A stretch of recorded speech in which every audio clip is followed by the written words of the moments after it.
Hello out there. Uh, so, I was recently asked to clarify what this angle is here for this. Anybody who's watched any of my other videos, not that I'm a popular YouTube guy, but knows what this is, this jig. But I figured since I was asked to be more specific about this angle, I would just go over the whole thing and show you the measurements. And by the way, this chuck is was mailed to me to put the pockets in like this. So I don't know, maybe I'll show that, maybe I won't. But anyways, this angle's, let me see, good, 45 degrees or 135 degrees, I guess, whichever way you'd like to look at it. The width, inch and a half.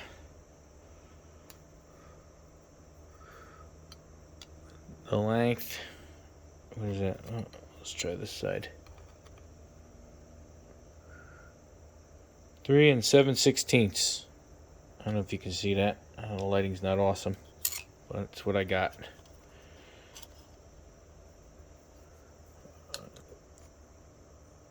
This is 2 11/16. So, and the way that I did this, I bored this taper internally in the lathe. I used an existing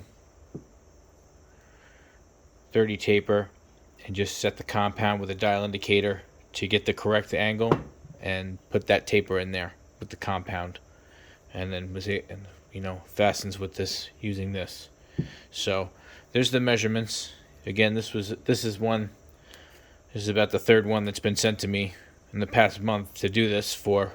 So since people are finding me on YouTube, I think maybe it's only fair that it's about time that I put a video out on me machining it. So maybe I'll just share that.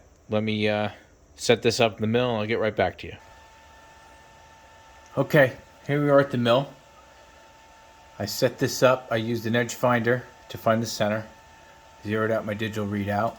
Set my depth to a few thou off of this edge. And then just set I'll just watch the length. That's all. It's pretty simple device. So let's mill some pockets in here.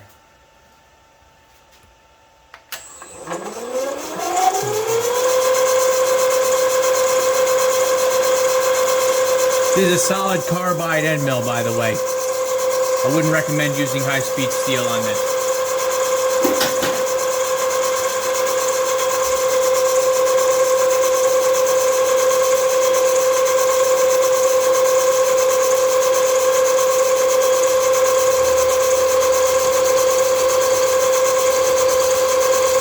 Just go nice and steady and slow and easy. Some of these tools are hardened, or at least harder than mild steel anyways.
There you go. There's one side done.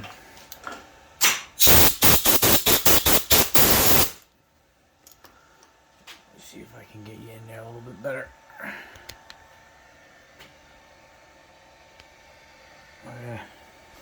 Maybe not. So there's your pocket milled in there.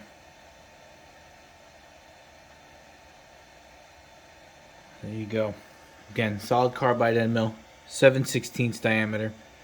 You know, as far as how the distance I go in the X travel is just go by eye. It's really not that particular. It's not that exact.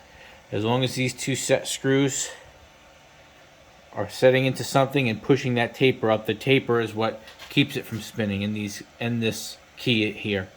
So it's not that particular. It's not that exact of a science.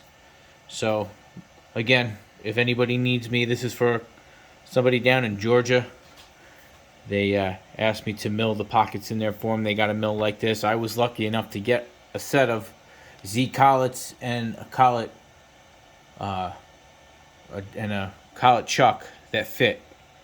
So I was able to make this with a fly cutter, and I did pretty much everything with a fly cutter except these pockets because it was all I could really use. I was very limited when I first got this mill, and that's what I had to do in order to be able to make things work and be able to use it. So, but yeah, if you need anything, Somers Metalworks, look me up on Google, get in touch with me by email. We can set something up and you can mail me yours just to get you going. I can do the first one for you. So, you know, we'll work it out how much depending on where it's coming from and how many you need done. So that's it for today. Thank you.